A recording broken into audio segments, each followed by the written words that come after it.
My name is Althia Quinn. I was standing near the back of the wedding hall, barely visible in the sea of silk gowns and designer tuxedos. I wasn't there for the ceremony. I wasn't there for sentiment. I was there to see how far silence could echo. It was my sister's big day, and I wasn't even listed on the program. That place card on my table had my name misspelled Alyssa Quinn, a typo that said everything about how much they cared. Alyssa had always been the golden child, charming one, the one who made familiar photo albums, while I quietly disappeared from the frame the first time I laid eyes on Franklin.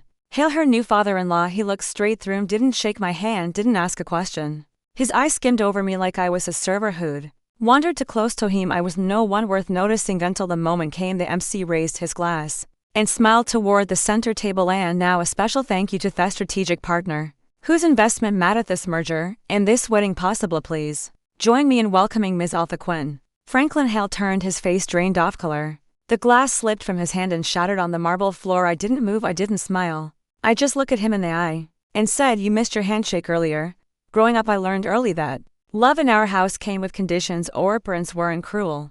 They just measured affection by charm, not consistency. And Alyssa, my younger sister, had charm in abundance. She smiled on cue, told people what they wanted to hear, and turned every mistake into a performance worth clapping for. I was a quiet one, the one who will read the fine print, who noticed when checkbook didn't balance, who asked uncomfortable questions at the dinner table. They said I was difficult. I was 11 when I realized they had stopped expecting me to be part of the story. School awards, debate competitions, early college credits. I'd bring home a certificates, and they'd be left on the kitchen counter beneath junk mail and expired coupons. Alyssa, meanwhile, got a cake for passing algebra. It didn't bother me at first. I figured I was just built different. But when I turned 17 and no one showed up to the scholarship dinner the school invited, my parents taught that silence settled deep.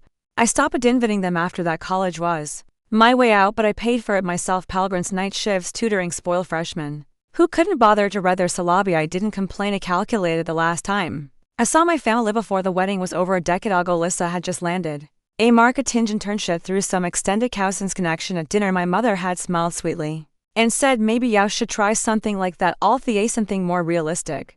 Then international logistics are good with spreadsheets, aren't you?"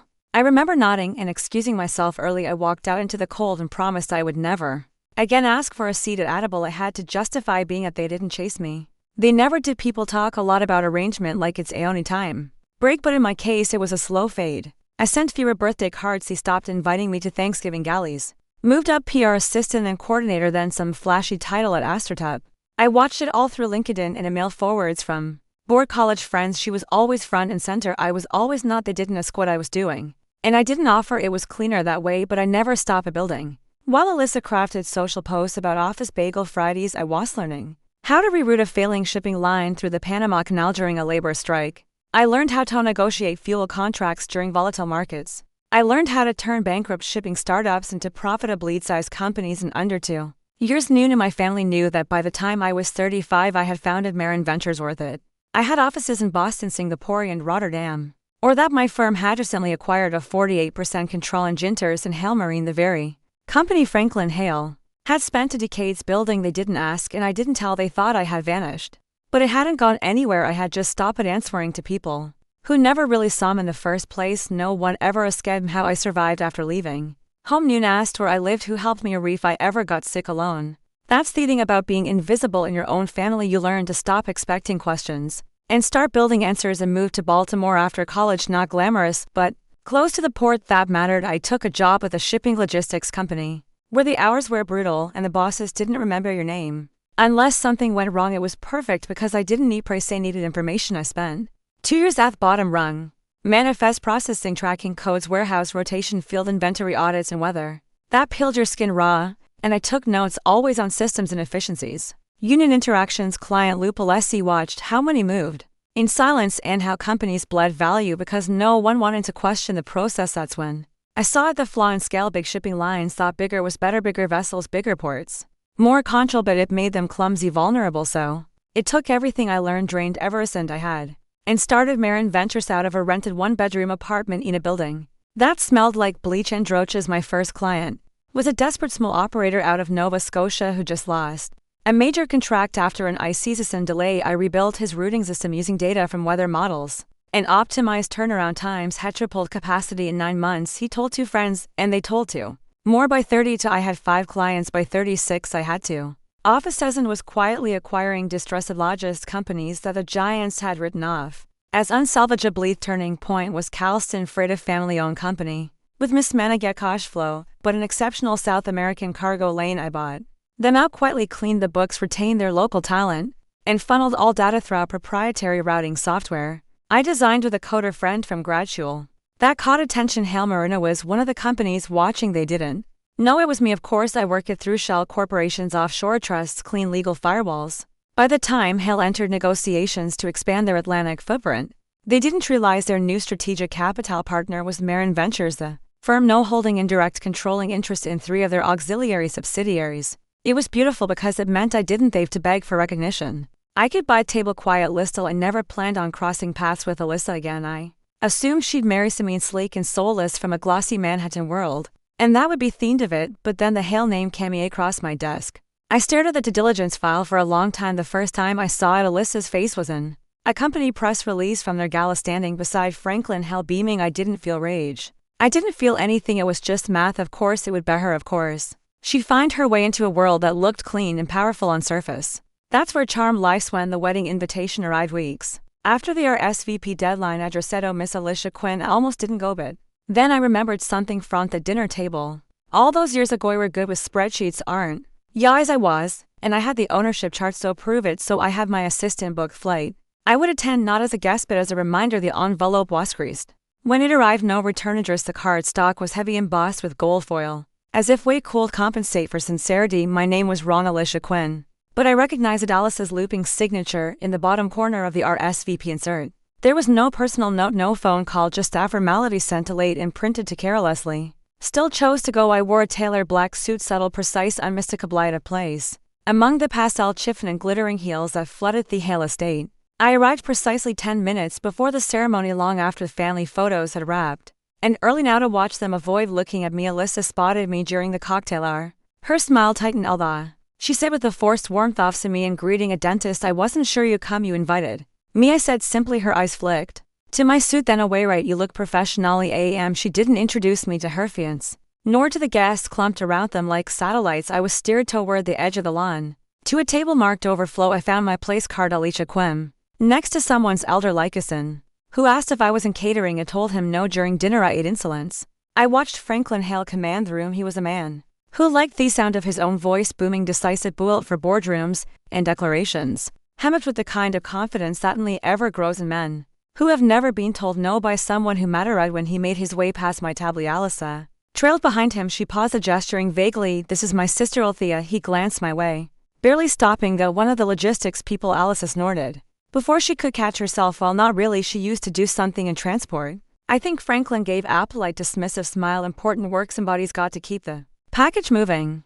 I nodded, matching his smile. "Somebody does." He didn't ask what I did or who I was, or how I was connected to a family business. He didn't shake my hand. Instead, he patted Alyssa's shoulder and turned toward another cluster of men in navy suits and loud watches. They didn't see me. That had always been that point, but what they didn't realize, what none of them could possibly know, waist had I'd already seen the investor brief Franklin had presented just 3 days earlier. I'd read every line, including the ones that outlined the joint capital injection scheduled for Q3 Betrayal if ended by Marin Ventures by me. My presence at this wedding wasn't symbolist, it was strategic, a quiet punctuation mark at the end of a long, deliberate sentence. When the MC took the mic, my wine glass was still half full, and no said brightly a word of thanks to the individual whose vision and resource helped bring this remarkable union, both personal and professional, into reality. Forks paused midair. "Please join me in welcoming the founder of Marin Ventures, Miss Althia Quinn." There was a beat off silence, a collective inhale. I stood, adjusted my cuff once, and walked slowly toward the platform behind me. I heard a distinct, fragile sound of a crystal glass slipping from someone's hand and shattering against stone. I didn't need to look, I already knew who dropped it. I didn't rush. Let them sit in it. The glitter of the glass hadn't finished yet, echoing across the stone floor. When I reached the edge of the stage, Franklin Hale stood frozen, his eyes wide, jaw slack. A server moved swiftly to clean spill at his feet, but he didn't move. Ado help, didn't even blink. He was staring at me like he'd seen a ghost. I gave him a polite nod. He stepped aside. He instantly one of those men who could smell power midair and bake accordingly. I didn't take the microphone. He didn't need to speak. I let the silence work. In front of me sat the entire Hale family, the company board, their private investors, Alyssa's new in-laws, all dressed like royalty, now shifting uncomfortably In their chairs I saw Ruby's Hale matriarch give her husband a sharp look, as if trying to determine what on earth was going on, and whether it could be spun into something acceptable. To her right Alyssa sat with her new husband she hadn't stood up. Her hands were folded in her lap clutching her napkin like it might stop her fingers from trembling. She wouldn't meet me eyes. I stayed still just long enough for the weight of my name to settle properly into the room. It didn't take long in corporate spaces. Marin Ventures was known quietly, yes, but known what it didn't do press releases. We didn't sponsor golf tournaments or splash our logos on shipping containers, but we had a reputation ruthlessly precise, surgical in how we acquired and repositioned string logistics chains into efficient profit-driving assets. The Kindoff reputation that made certain men sweat through their collars when they realized they hadn't read the fine print in their own cap tables. I saw it happen in real time. Franklin Hale's lips moved slowly as he processed a Quinn Marin Althia. He mouthed the pieces like they were foreign words. And then I saw something crack in his expression. No panic, not yet, but the dawning of realization. He dismissed the wrong woman, not just at dinner, not just at feuding, but in boardrooms and shareholder mums and private strategy calls, where he'd referred to my firm as a silent capital. I'd been silent, not invisible. I stepped back from the stage without a word and returned to my seat. The guests clapped hesitantly, then more confidently. Sir, if this was an announcement or a warning. Franklin remained standing. Ruba tugged at his arm, trying to pull him down discreetly. He didn't sit. He looked at me the entire way back to my tabling. Now he moved. He left the head tabling, approached mine. That corporate grin already stretching across his face like he had patched a small to cover the holy underneath him. Miss Quinn, he said, voice a little too smooth. I had no idea you'd be joining us tonight. I raised my glass slightly, not in toast but acknowledgement. It was a last-minute ovation. Ah, well, we're thrilled you came. Thrilled. He looked around, as if something might save him from the growing tension. One did I. He cleared his throat. We're grateful for your partnershiply grateful. The recent expansion, well, it wouldn't have been possible without Marin Ventures, and to think family too. That's just the cherry on top. He tilted my head. Is that what I am now? Family? He smiled, but it wavered off course. I didn't blink. Funny, that's not what I felt earlier when you mistook me for a freight clerk. He opened his mouth, but nothing came out. Alyssa appeared beside him. She looked pale, the kind of pale that isn't just embarrassment but exposaralta, she said carefully. I didn't know what I asked. She swallowed it. That you were Marin, that you had built something like this. I almost laughed, not because it was funny, but because it was absurd. You didn't ask. She looked down. I leaned back in my chair. Don't worry, Alyssa built a lovely life. I'm not Heredo, interrupted. Franklin cleared his throat again. We should perhaps find tomato, discuss future opportunities. I think there's a lot we could align on. I looked at him the way you look at someone who just realized their roof has been leaking for years. I'll have my legal team schedule a review, I said.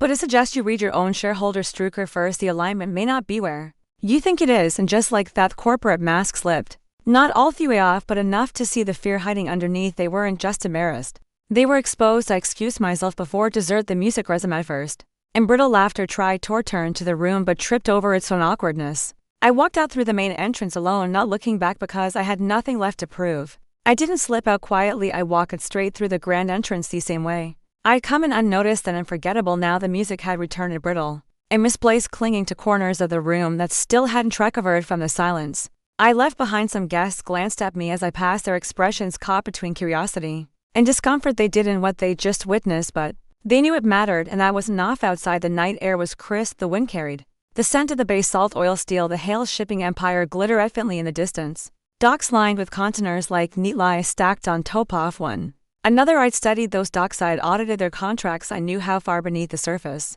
the rot had spread. They didn't, but they would. Abe accident waited by the curb.